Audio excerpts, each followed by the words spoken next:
زمونږ د ملک مشران شي، زمونږ اداري شي، زمونږ علما کرام، مفتیان حضرات چې او داسې مشران زمونږ د کلي ولس ته مو ګوري چې هغې ته وګورو او په خپل کشرانو باندې شفقت، دا ټول زمونږ ذمواري ده. مونږ سیاسي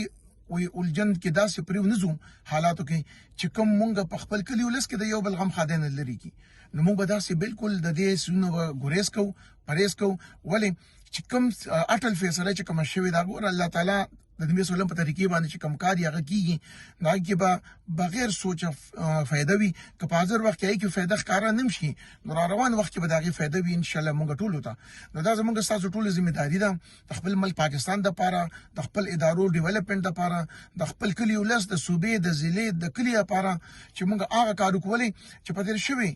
دا 80 کاله تیر شو، په دې کې کم ماډل استعمال نشو. که هغه ډیموکراټک سیسټم هم وي، په یورپین کنټري کې نن سبا پای کې اختلاف دي، په هغې باندې اعتراضات دي او هغې کې مشکلات دي، کم جوړ شوي دي. را روان وخت کې کم فیصلې کېږي، کم پلانینګ کېږي، کم ټریټي ساین کېږي، د WHO WF د UN بیک ده، دا ټولې خبرې IMF ته وګورو، هغې مونږ څومره قرضدار یو، زمونږ ملک څومره قرضدار دي، زمونږ صوبې څومره قرضدارې دي، په دې باندې دا ولې شوي دي. همداسې کسان دي د دې دا کوم پالیسي او لوکل او ډومestic او ګلوبل ولې صحیح نه چلېده چې مونږ خپل عوام ته نن کوم مشکلات دي، چې کوم کرایسس دي، که هغه سکیورټي دي، اکنومیک دي، هیلث دي، پولیټیکل دي، نور مشکلات دي، دا ټولو ته وګورو، دا ایجوکیشنل دي خاص کر. نو دا مونږ ته ولې دي چې هغه پالیسي ناکامې دي، نو مونږ به هغه څیز ګورو چې هغې باندې یو بل سره اختلاف نه کېږي. دا خاص کر خصوصا اوږدې ته مو ګورو علما کرام، د دې په وجه زمونږ دنیا او آخرت ګټه ده. یو فریم ورک دی چې هغه ټول عمر صحیح چلېدلی دی، هغه زمونږ دین د منځونو، د روژو، د تراوو اهتمام، علما کرام د جنازو،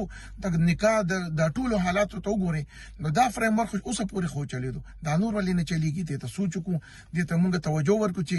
الله دې وکړي چې کوم حکومت هم راشي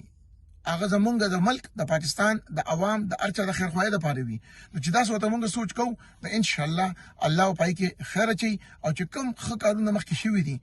هغې د وایي نه مونږ والو او د مخکې دپاره استعمال کوو، او خصوصا